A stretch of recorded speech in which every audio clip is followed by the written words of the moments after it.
So, hello, I'll be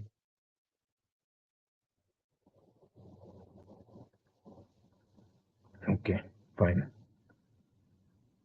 So, let's discuss today ethics topics. So, the purpose of mains exam is to check the depth of your understanding. So, in ethics, also the depth will be checked. And then these are, I have continuously been emphasizing upon these points. Then, how to write the answers. This is the choti choti magar moti baatein. How to prioritize bullet points. I have taught you. Then perspective matters, the keywords, directive words, how they matter while writing the answer. Okay, so let's come to the ethics syllabus, today's topic. So, like regarding the syllabus, ethics syllabus contains 7 to 8 parts, like ethics and human interface, attitude, aptitude, emotional intelligence, contribution of moral thinkers. In this, they give three quotes of 30 marks, 10 marks each, and then public or civil services values, and then probity in governance, and then case studies on above issue. So as you know, 13 questions come from section A, and 6 questions of 20 marks each is there in section B. So let's come to the questions like ethics and human interface. Here, the question they are asking about human values and how, what is the benefit of ethics we have. So the question is that good of an individual is contained in good of all. So like how you are connecting the individual ethics with societal ethics. Then again, human beings should be treated as end in themselves and not only as means. So this end and means debate they keep on asking. Then environmental ethics, a separate topic. So say separately, you have to remember environmental ethics, technological ethics, media ethics. So these are 4 5 broad domains which you need to remember. Then law versus ethics. This portion will be covered in detail later on also. Then again, the first question, like good of individual is contained in good of all. And now this question, how ethics contributes to social and human well-being. So the answer to these questions are near about similar. The language only changes. So you have to prepare one holistic point like what is the benefit of ethics to human beings, individuals? What is the benefit of ethics to society? What is the benefit of ethics to organization? And then you can handle any of these questions by if you are having 5 5 points each under these above subheadings. Then this question is commonly shared and widely entrenched moral values. That means ethics. And the question is saying that without ethics, neither law nor government nor even market economy can function properly. So you have to tell why ethics is required in a market economy, why ethics is required in governance, why ethics is required to supplement laws. So like this. Then the crisis of ethical values in modern times can be traced to narrow perception of the good life. So here you have to tell that what is the narrow perception of good life, like thinking for self only. And then what is the broad perception of good life, like live and let live, सबका साथ सबका विकास. So this way, so you have to connect these both things, like why the crisis of ethical values has arisen because of the narrow perception of good life. You can read about the Ubuntu concept. Like in Africa, there was a good study done. Just type Ubuntu concept of Africa in ChatGPT, you will get the story. Then morality of actions. Again, this is asking about what is the benefit of ethics. Falsehood takes place of truth when it results in unblemished common good. That means अच्छा करने के लिए कुछ झूठ भी कभी कभी हम लोग बोल सकते हैं. जैसे कि डिजास्टर मैनेजमेंट में हुआ कि everything is fine, don't panic. इस तरीके से जैसे कोविड आया तो एवरीबॉडी, द गवर्नमेंट सेड कि हम आपको सेव कर लेंगे, please don't worry, don't panic. तो इस तरीके से like they are giving a false hope, but it is also important when it is doing unblemished common good. but you have to give the other side also, that it might lead to slippery slope, or it might like once you commit a crime, then it is easier to commit it again. So एक बार झूठ बोल दिया तो अगली बार झूठ बोलना आपके लिए आसान हो जाता है, मतलब कि कंफर्टेबल हो जाते हो। तो इस तरीके से इन क्वेश्चंस को डील करना है। What is the basic principle of public life? तो नोलन कमिटी के जो पॉइंट्स हुए हैं, selflessness, integrity, honesty, objectivity, openness, accountability, ये सारे पॉइंट्स को आपको लिखने हैं। बेसिक प्रिंसिपल्स यही है पब्लिक लाइफ के। कभी कभी ये दो चार प्रिंसिपल्स दे देंगे, बोलेंगे write two three more principles, तो वैसे करके करना है, सात आठ प्रिंसिपल्स याद रखने हैं।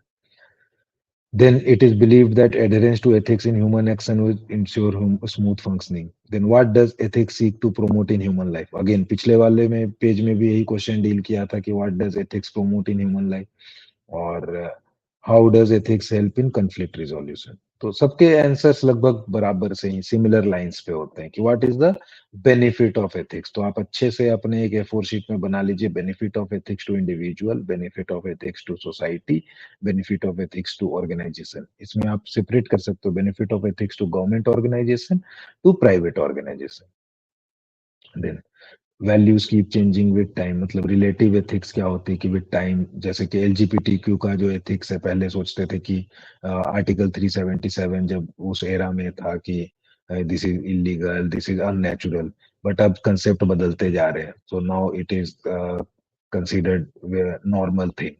तो उसी तरीके से लाइक कि एथिक्स यूनिवर्सल होते हैं या फिर रिलेटिव होते हैं, इसके बारे में कमेंट है। ये एक कांस्टेंट थीम है यूपीएससी में, और ये इसको अच्छे से इसका नोट्स प्रिपेयर करके रखना है।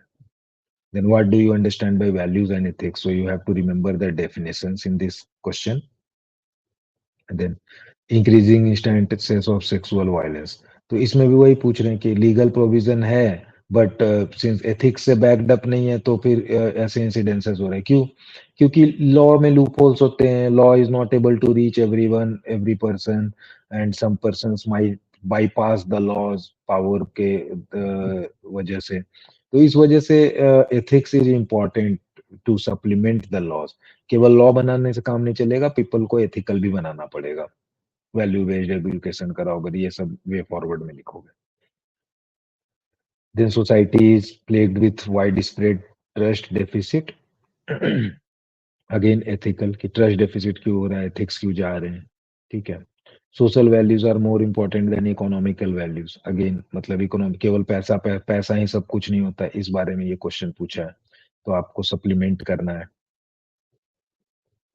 Then attitudes and values, attitude formation के जो होते हैं, अभी आगे हम लोग एटीट्यूड के क्वेश्चंस देखेंगे। तो ये फैमिली के टर्म में ये क्वेश्चन पूछ रहा है कि लाइक कि अनडिजायरेबल एटीट्यूड्स कैसे चेंज करेंगे, और ये सिविल सर्वेंट्स में। Then current internet expansion, it has instilled a different set of cultural values which are in conflict with traditional values। तो अब आपको इसमें कंफ्लिक्ट विद ट्रेडिशनल वैल्यूज है, डिफरेंट कल्चर है, तो ये कल्चर पॉजिटिव भी है कि मतलब कि अगेंस्ट कास्ट, अगेंस्ट जेंडर, ये सब। तो मतलब कि कुछ पॉजिटिव बेनिफिट्स भी दिया है करंट इंटरनेट एक्सपेंशन ने, कुछ नेगेटिव्स भी हैं, जैसे ऑब्जेक्टिफिकेशन ऑफ वुमेन हो गया, ब्रेकडाउन ऑफ फैमिलीज हो रही है। उसके बाद फिर आप ये लिख सकते हो कि मतलब कि ये चीजें हैं, ये तो होंगी, we have to just see that कि नेगेटिव चीजें कम हो इसकी वजह से। फाइनल कंक्लूजन में नेशनल एजुकेशन पॉलिसी का एथिकल एंगल पे बात कर रहा है। देन अगेन ऑनलाइन मेथोडोलॉजी, जो डिजिटल है ना, डिजिटलाइजेशन होने से एथिक्स पे क्या इम्पैक्ट पड़ रहा है, ये एक कांस्टेंट थीम है यूपीएससी का, हर साल पूछता है कि how is digitalization leading to less ethics, या फिर कैसे ये इम्पैक्ट कर रहा है, good and bad both sides, and particularly to the vulnerable sections of the society. Then आ जाते हैं एटीट्यूड पे। एटीट्यूड के क्वेश्चंस जो होते हैं, मतलब आपको कैब मॉडल याद रखना है, कॉग्निटिव, अफेक्टिव एंड बिहेवियरल, और उसमें स्ट्रक्चर, फंक्शन, इतना डेप्थ में कभी नहीं पूछा, ओवरऑल पूछता है कि एथिक्स का जो एटीट्यूड का जो फंक्शन है। और इसमें मेनली हमेशा यही क्वेश्चन होता है कि how can attitude B change, तो जो एटीट्यूड चेंज के जो मॉडल्स हैं, जो तरीके हैं, वो लिखने होते हैं, ठीक है।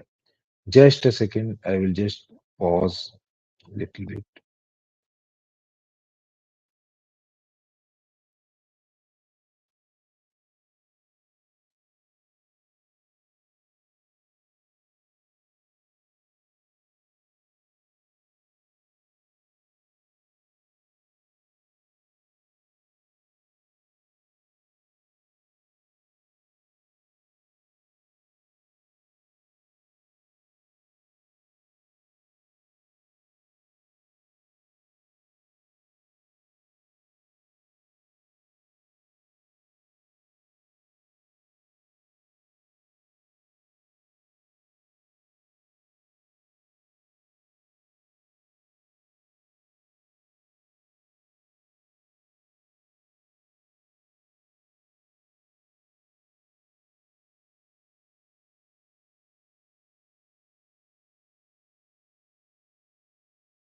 Okay, sorry, that was an important call I had to take.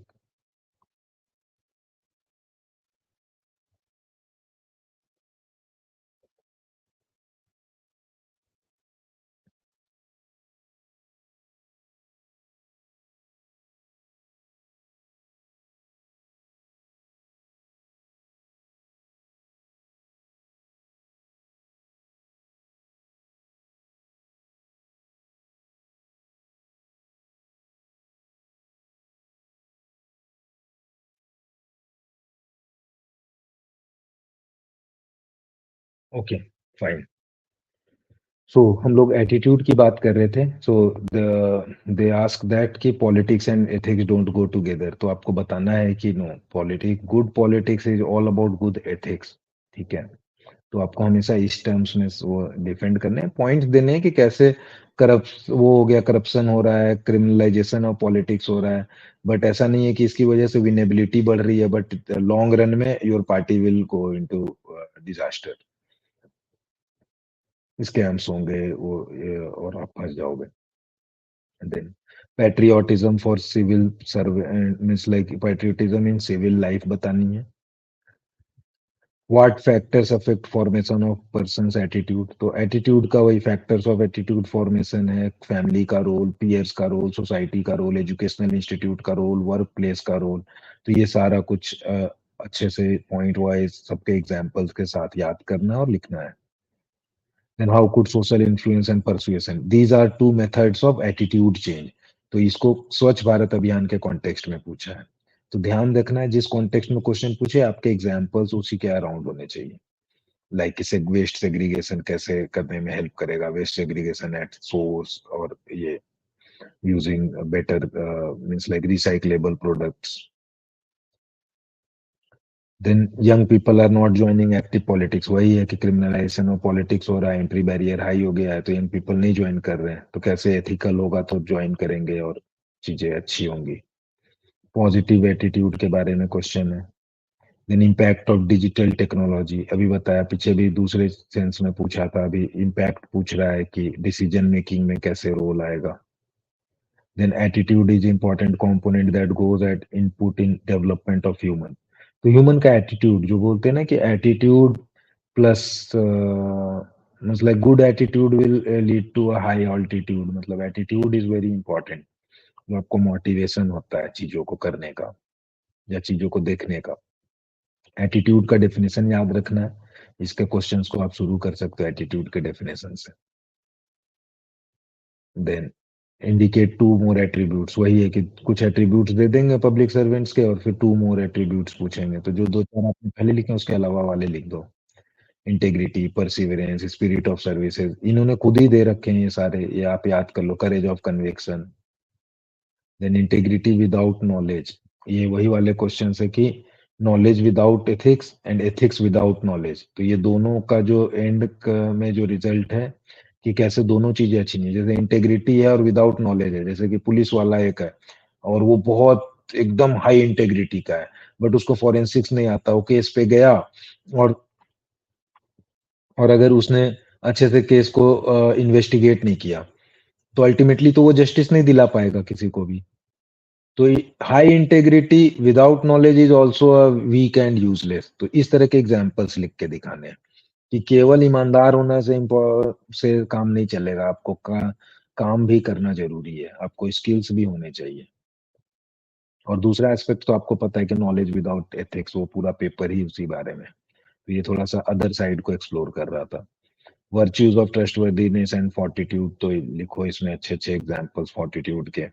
Conflict of interest common theme है, हर साल कुछ ना कुछ तरीके से कॉन्फ्लिक्ट ऑफ इंटरेस्ट, और ये तो आपको पेपर सेक्शन बी में तो हर बार ही आता है कि कॉन्फ्लिक्ट ऑफ इंटरेस्ट हो गया कैसे रिजॉल्व करेंगे, तो ये थीम को पूरा प्रिपेयर करके रखना है।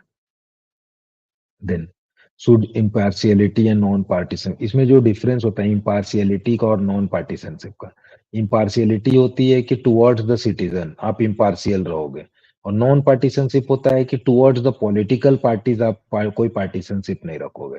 तो ये जो डिफरेंस है, क्लैरिटी होनी चाहिए आपको, और एग्जाम्पल्स उसी के अराउंड रोटेट करेंगे आपके। Then one of the test of integrity is to complete refusal to be compromise.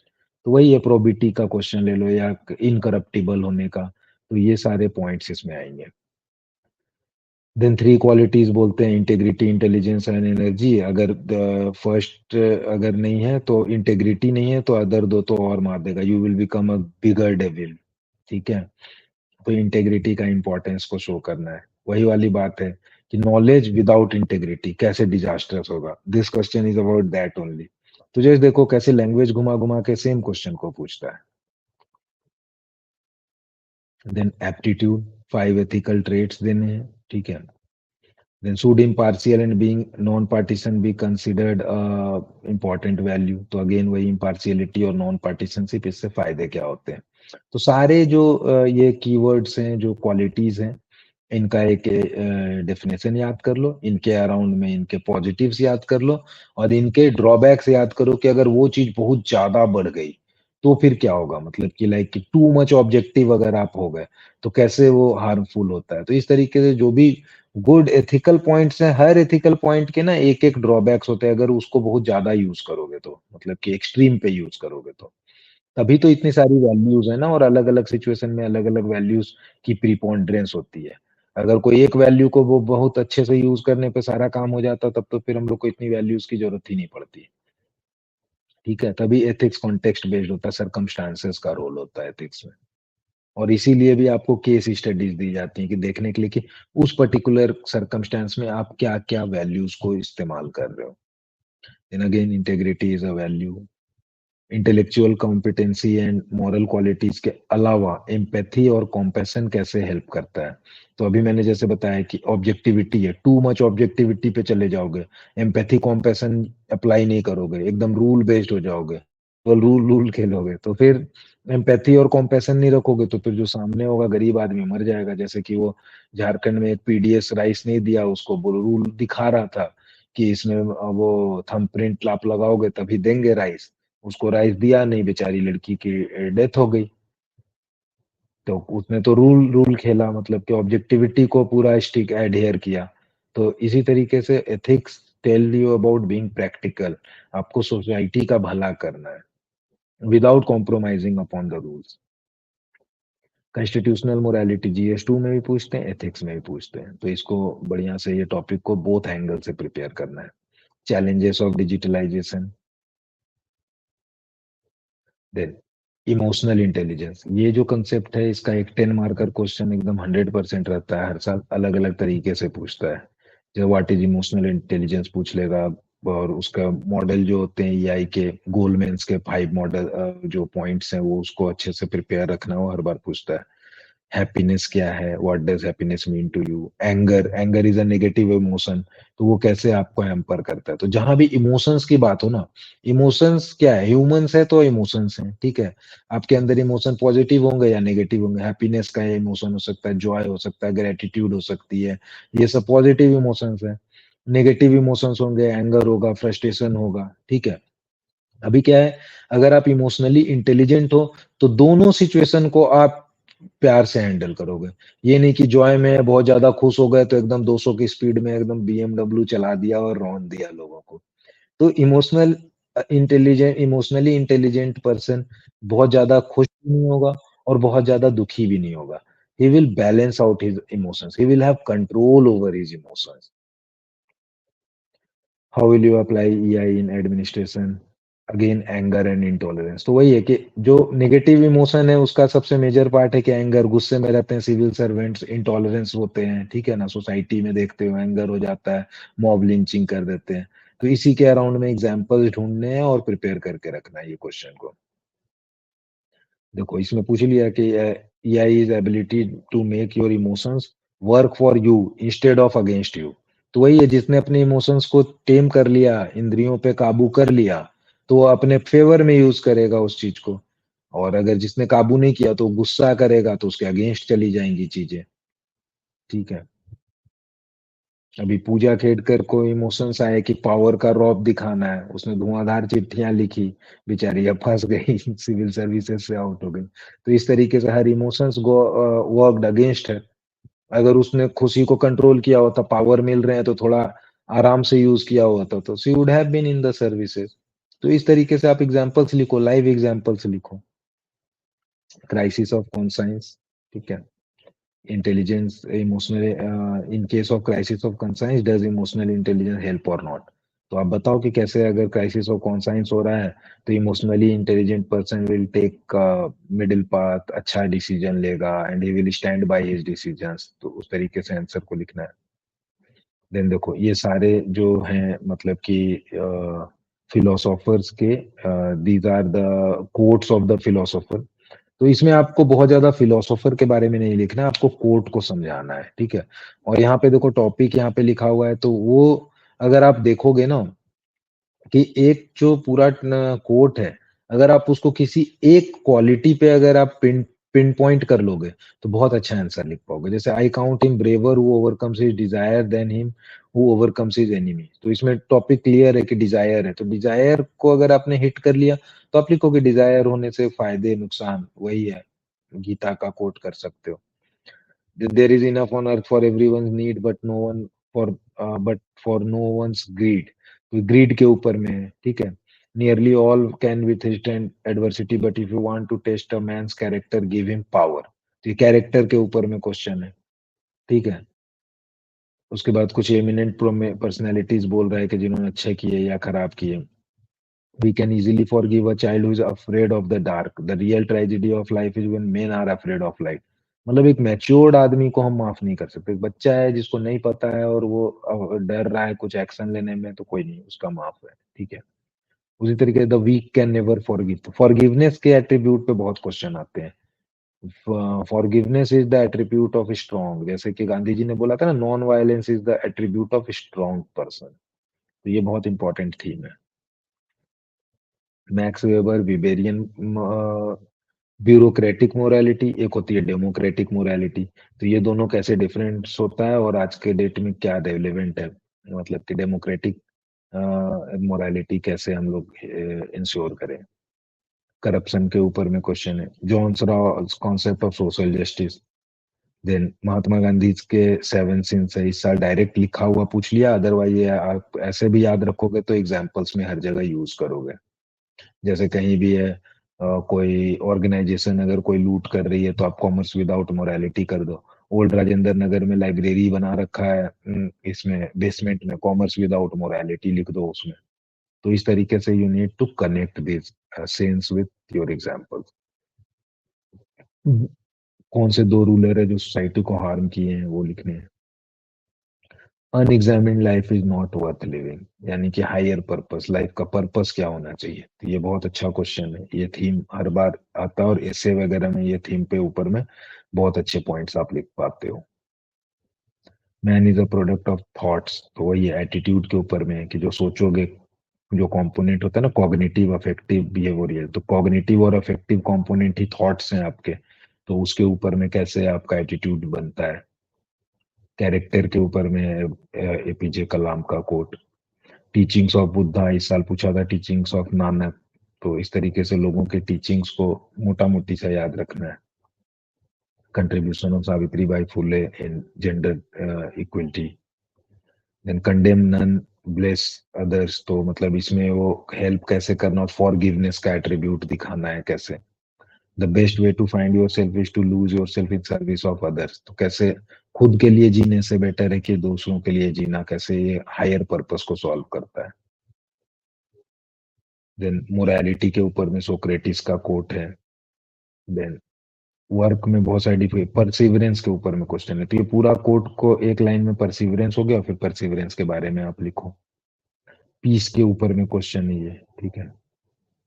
Then interdependence, तो इसमें इंटरडिपेंडेंस आप दिखाओगे कि इंडिविजुअल्स की इंटरडिपेंडेंस, सोसाइटी की इंटरडिपेंडेंस, ग्लोबल लेवल पे कंट्रीज की इंटरडिपेंडेंस दिखाओ, मैन एनिमल के बीच का इंटरडिपेंडेंस दिखाओ, प्लांट एनिमल मैन के बीच का इंटरडिपेंडेंस दिखाओ। तो एकदम हॉलिस्टिक आंसर बनेगा। Right to do and right to do, जैसे कि you have right to take food in a buffet when you have gone to a party and you have right to take as much food as possible in your plate, but it is not right to take in your plate and throw it away. तो this is the difference between what is right to do and right to do. इसको administrative context में भी लिखो कि मतलब कि अगर कोई रूल है, थंबप्रिंट नहीं लग रहा है, तो you have right to deny the rights to that girl, but it is not correct to deny the rights. आपको कुछ और मेथड्स निकालो, आप सीनियर से बात करो या कुछ पर्सनल कैपेसिटी में हेल्प कर सकते हो, कुछ एनजीओ को बुलाओ, जो भी कर सकते हो वो करो। Then father mother and teacher, role of family, कैसे आपका एटीट्यूड बिल्ड करने में होता है, ठीक है। सक्सेस के ऊपर में क्वेश्चन है। देन क्राइसिस ऑफ कॉन्साइंस एक कांस्टेंट थीम है, बहुत बार पूछेगा। देखो क्राइसिस ऑफ कॉन्साइंस पे पूछ रहा है, वॉइस ऑफ कॉन्साइंस है, ठीक है, अकाउंटेबिलिटी। तो क्राइसिस ऑफ कॉन्साइंस को कैसे रिजॉल्व करते हैं, अंतरात्मा की आवाज को, उसके ऊपर में क्वेश्चन है, इसका अच्छे से नोट्स बना के रखना है। Then what does ethics seeks to promote in human, ये पहले भी आया हुआ क्वेश्चन है, ठीक है, law and ethics. Then bureaucratic attitude versus democratic attitude, इसके ऊपर में एकदम टेबल फॉर्म में बना लेना है नोट्स अपना। देन अच्छा, mayor compliance with law, law का लेटर और लॉ के स्पिरिट, इसके बारे में क्वेश्चन है। देन कन्फ्लिक्ट ऑफ इंटरेस्ट कहाँ कहाँ राइज होती है, conflict of interest between individual interest and organisational interest, conflict of interest between organisational and societal interest, ठीक है, यही कन्फ्लिक्ट ऑफ इंटरेस्ट होते हैं, how to resolve them. Then civil servants के क्वालिटीज दिए हुए हैं ये। In doing good everything is permitted which is not prohibited explicitly, तो अगर आपके इंटेंशन सही है तो फिर ठीक है, आप कुछ भी करो, मतलब कि बट रूल्स नहीं तोड़ने हैं, है ना। Process of resolving ethical dilemma, तो इसके जो पॉइंट्स होते हैं, कैसे कैसे आप एक्सप्लेन करोगे। केस स्टडीज में यही चीज आप प्रैक्टिकल शो करते हो, यहाँ पे थ्योरी लिखनी है। Three basic values of civil servants लिखना, ऊपर में भी जो थे वही सारे हैं, 8-10 वैल्यूज याद कर लो, घुमा घुमा कर रिसाइकल करके लिखते रहो। पॉलिसी फॉर रिहेबिलिटेशन,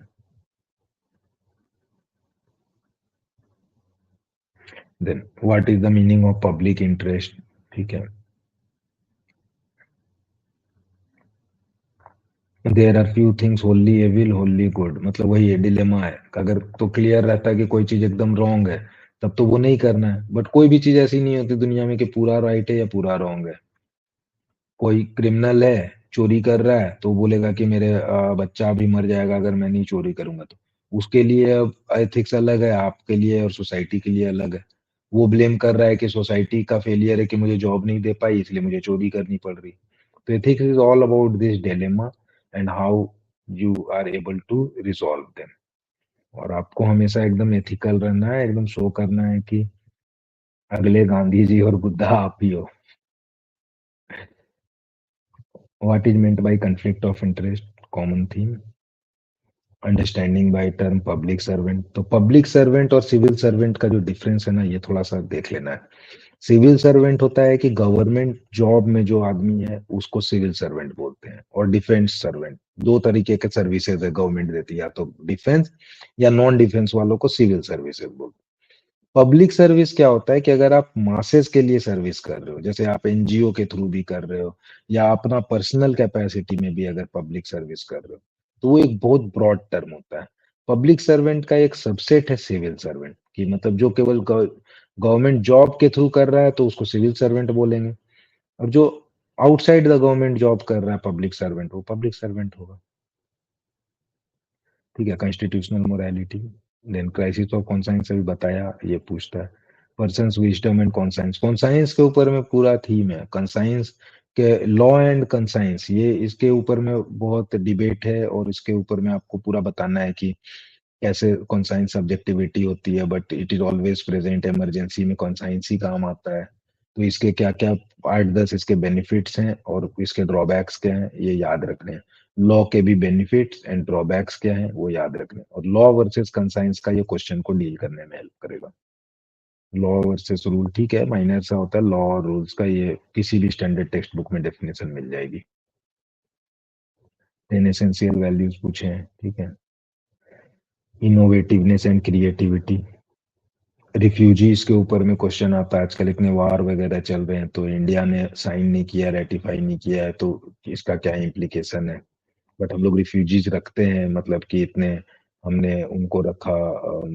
तिब्बत वाले जो रिफ्यूजीज हैं, तो ये सब आप लिख सकते हो कि India is helping the refugees also. Social audit, rules and regulations, ठीक है, तो वही रूल को यूज करके एक पॉजिटिव माइंडेड आदमी है वो अच्छा कर देगा। एक वही रूल थे कि थंब प्रिंट के वजह से राइस नहीं देंगे, तो उसने वो उसको मार ही डाला। और वहीं पे कोई अच्छा ऑफिसर होता तो वो कुछ और दिमाग चलाता कि मैं कैसे इसकी हेल्प कर सकता हूँ। अल्टीमेट गोल ये है ना कि जनता की सेवा हो। चलो, इंटरनेशनल एथिक्स, तो ये एक पूरा कॉमन थीम है इंटरनेशनल एथिक्स के अराउंड में। इंटरनेशनल फंडिंग, डिपेंडेंसी और क्या एथिक्स होते हैं, ठीक है, और क्यों होने चाहिए, क्योंकि अब ग्लोबल प्रॉब्लम्स हो गई है, न्यूक्लियर हो गया है सारा कुछ, साइबर हो गया है, तो इस तरीके से जो टेररिज्म हो गया, ये सारे ग्लोबलाइजेशन, तो ये सारी चीजों की वजह से आज के डेट में the whole world is connected thing, and like it's like a small village. तो इसीलिए इंटरनेशनल रिलेशनशिप में, और कोई ओवर आर्चिंग गवर्नमेंट तो है नहीं कि इम्प्लीमेंट करेगी किसी भी चीज को, इसीलिए वहां पे एथिक्स का रोल बहुत इंपॉर्टेंट होता है। ठीक है, तो ethics and in international relationship, corporate social responsibility, corporate governance का ये पार्ट है, ठीक है। आइए में पूछ रहे हैं, देखो, विल टू पावर मतलब कि वही है कि एक दूसरे के ऊपर में धौंस जमाना, यूएस की हेजोनी करना। तो in context of international relation, जैसे कि ये क्वेश्चन है कि इन्वेजन ऑफ यूक्रेन बोला जाता है, बट गाजा आपका इन्वेजन नहीं है। तो ये कैसे हिपोक्रेसी है इस तरीके की विल टू पावर। तो एग्जैक्ट मतलब कि आपको इन सब चीजों के बारे में डिस्कस करना है इसमें कि how powerfuls are dictating the rules. In comprehensive national power इन्होंने खुद ही डिफाइन कर दिया, human capital, soft power, social harmony. ये आप आगे के इस साल अगर आप मेंस लिख रहे हो तो अपने आंसर्स में इन सब टर्म्स को यूज किया करो। रसिया यूक्रेन वार पे जस्ट वार एक थ्योरी होती है, उसके 5 पॉइंट्स होते हैं, वो याद कर लेने कि जस्ट वार के क्या क्या है, कब कब कर सकते हैं हम लोग वार, एज अ लास्ट रिजॉर्ट और व्हेन एवरीथिंग फेल्ड। और उसमें भी कि सिविलियंस को हार्म नहीं करना, मिनिमम डैमेज करना है, और एक बार जब सिंग ऑब्जेक्टिव आपका अचीव हो जाए तो उसके बाद फिर रिट्रेस बैक कर जाना। कॉर्पोरेट सोशल रिस्पॉन्सिबिलिटी का क्वेश्चन है। देन प्रोबिटी, ठीक है, प्रोबिटी इन पब्लिक लाइफ पूछेगा, ठीक है, आरटीआई के बारे में पूछेगा, आरटीआई एक्ट। तो आरटीआई एक्ट एक ऐसी एक्ट है जिसको कि पूरा सारे क्लॉजेस बढ़िया से पढ़ने हैं, सेक्शन 4, सेक्शन 6, सेक्शन 8, ये सारा कुछ पढ़ना है, ठीक है, कि किसमें क्या क्या एक्सेप्शंस होते हैं, और ऑफिशियल सीक्रेट एक्ट्स का क्या एक्सेप्शन है, ये सारा कुछ इसमें नोट्स बना के रखने हैं। Then good governance and ethical governance में क्या डिफरेंस है, आरटीआई एक्ट पे अगेन क्वेश्चन है। प्रोबिटी इन गवर्नेंस, इसका डेफिनेशन याद कर लो, और प्रोबिटी के क्या क्या पॉइंट्स होते हैं, अकाउंटेबिलिटी, ट्रांसपेरेंसी कैसे होना चाहिए, प्रोबिटी कैसे लाएंगे ऑर्गेनाइजेशन में, ये सारे लिखने हैं। RTI again, effective service delivery with wisdom, ठीक है, do knowing what to reckon with and what to overlook, ठीक है। तो वही चीज है, ये इस थीम पे क्वेश्चन पूछा है कि इफेक्टिव सर्विस डिलीवरी कैसे करेगा efficient civil servant. Then what do you understand by term good governance, और फिर ई गवर्नेंस के क्या क्या स्टेप्स हैं, जो कि होता है B to B, B to E, E to E और बी टू सी, ये जो 4 कंपोनेंट्स है गुड गवर्नेंस के, ई गवर्नेंस के, उसके ऊपर में एग्जांपल्स लिखने हैं, और ये डिस्कस विद सुटेबल एग्जांपल बोला है तो ऐसे ही डिस्कस करना है। देन करप्शन के ऊपर में क्वेश्चन है, ठीक है, इट इज ऑफन सेड कि poverty leads to corruption, but क्या पूजा खेडकर जो अभी कर रही थी वो भी तो करप्शन है ना, पावर हंगर, अपने ऑडी पे लाइट वाइट लगा दिया है, ठीक है, तो करप्शन के वेरियस फॉर्म्स है, मिसयूज ऑफ पावर को ही बोलते हैं करप्शन, ठीक है ना। तो इसके ऊपर में क्लैरिटी आपको होनी चाहिए अपने प्रिपरेशन के ड्यूरिंग में, और आंसर में आना चाहिए वो। ठीक है, पब्लिक फंड यूज करते हैं, सिविल सर्वेंट्स को क्वेश्चन पूछता है कि why civil servant should be more ethical. तो with more power comes greater responsibility, with greater power comes greater responsibility. तो आप इतने पब्लिक फंड यूज करते हो, आपके decisions impact millions of the people in their state और city और district, तो इसीलिए आपको एथिकल होना इंपॉर्टेंट है। एक छोटा आदमी है, शॉपकीपर है, वो कम एथिकल भी है तो कितने लोगों का डैमेज करेगा? दो चार लोगों का करेगा डैमेज। बट एक डिस्ट्रिक्ट कलेक्टर है, वो अनएथिकल होगा तो पूरा डिस्ट्रिक्ट का नुकसान कराएगा। Public services code, civil services code, ये याद करने हैं, ठीक है। और उसको कोड ऑफ कंडक्ट और कोड ऑफ एथिक्स में क्या डिफरेंस है, ये टेबल को याद रखना है, ठीक है। वही फादर मदर टीचर वाला जो है करप्शन के कॉन्टेक्स्ट में। डिसिप्लिन होने से क्या फायदे होते हैं, ये discipline as a topic prepare करना है। Code of ethics, code of conduct का difference. Principle of citizen charter कैसे है, ये इसके ड्रॉबैक्स क्या है कि अभी तक लीगल नहीं हुआ, ये सारे जो पॉइंट्स होते हैं एकदम ए4 शीट पे पूरे नोट्स रेडी रहने चाहिए सिटीजन चार्टर के ऊपर में। Non performance of duty by public servant is a form of corruption, जो भी पुलिस वाली बात बताई, पुलिस गई और इन्वेस्टिगेट ही नहीं कर पाई अच्छे से, तो वो तो नॉन परफॉर्मेंस ऑफ ड्यूटी हो गया। तो ये भी एक फॉर्म ऑफ करप्शन है कि आप अपने स्किल्स को नहीं इनहेंस कर पाए और आप अपने काम करने में नहीं सक्षम है। स्कूल में टीचर है, आ गया अटेंडेंस बना दिया और स्टूडेंट्स को पढ़ा नहीं रहा है कि शाम को कोचिंग में आके पढ़ाऊंगा। Non performance of duty, it is also a type of corruption. पैसे डायरेक्ट नहीं ले रहा but it is a corruption. Effective utilization of public funds के ऊपर में क्वेश्चन है।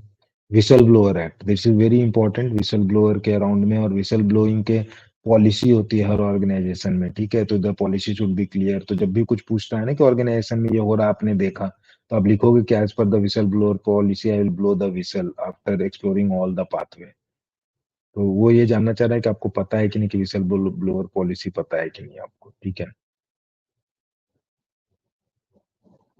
तो moral integrity and professional efficiency, ठीक है, ये कॉर्पोरेट गवर्नेंस के कॉन्टेक्स्ट में बताना है, ठीक है। कि कितना कंपनीज को इथिकल, जैसे कि वो थी ना डीजल,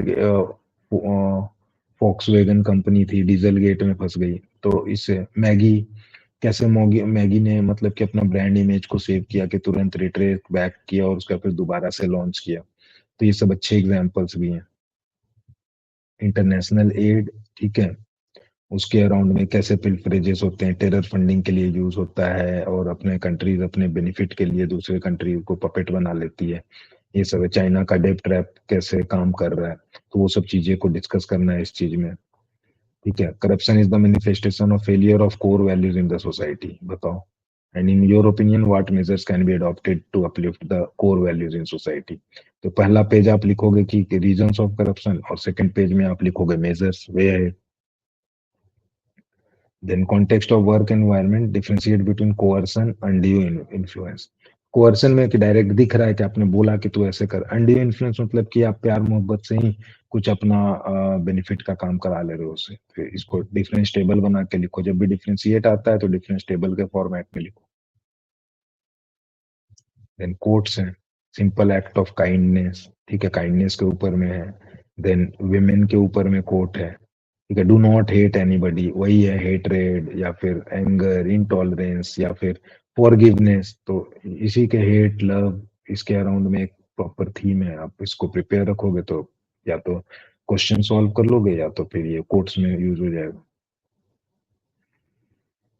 देन अगेन यूकी ईक्यू और आईक्यू, इमोशनल इंटेलिजेंस का question. Moral intuition and moral reasoning, मतलब कि इंट्यूशन आपका और वो मोरालिटी के कॉन्टेक्स्ट में पूछ रहा है। जैसे कि रीजनिंग है कोई चीजों का, तो उसमें मॉरल लगा दिया है कि एथिकल टर्म में इंट्यूशन क्या होती है और रीजनिंग क्या होती है, आपको ये बताना है। लॉ, रूल्स एंड रेगुलेशन और कॉन्साइंस, अभी जो मैंने बात बताई कि कैसे जहाँ पे लॉ फेल हो जाता है तो फिर कॉन्साइंस का रोल आता है इमरजेंसी सिचुएशन में, ठीक है। प्रोबिटी एसेंशियल फॉर प्रोबिटी का डेफिनेशन याद करना है और कैसे प्रोबिटी लाएंगे गवर्नेंस सिस्टम में। देख लो हर साल ही पूछ रहे हैं ये सेम क्वेश्चन थीम से। Major teachings of Guru Nanak, पहले बुद्धा का पूछा अभी गुरु नानक का पूछ रहे हैं। सोशल कैपिटल बताना है और कैसे गुड गवर्नेंस को हेल्प करेगा। तो वही है पूरा एथिक्स का, how ethics helps in bringing social capital या फिर सोसाइटी को क्या बेनिफिट होता है एथिकल रहने से, उसी के अराउंड में सारे आंसर हैं, ठीक है। तो देखो हर थीम रिपीट होती है, मतलब से इक्वल वेटेज है कि सारे टॉपिक से पूछती है यूपीएससी, ठीक है। देखो हर टॉपिक से पूछती है तो हर टॉपिक, इसमें कोई भी चीज छोड़ नहीं सकते हैं। और एक होलिस्टिक आंसर बनाने के लिए हर एक टॉपिक से एक एक पॉइंट ले लोगे तो एक एक बुलेट पॉइंट बना के आप आंसर सॉल्व कर सकते हो। सेक्शन ए के। तो सेक्शन ए बहुत इंपॉर्टेंट है, 130 मार्क्स में से बहुत मार्क्स का डिफरेंस होता है कि लोग यूजुअली सेक्शन बी पे पहले बनाते हैं। तो मैंने ये यूजुअली नोटिस किया है कि जो लोग सेक्शन ए को पहले सॉल्व करते हैं उन्हें एथिक्स में ज्यादा मार्क्स आ रहे हैं आजकल। तो आप कोशिश करो कि सेक्शन ए को पहले सॉल्व करो और 1.5 आवर्स ही दो। Right, 5 learnings from today's session. Thank you.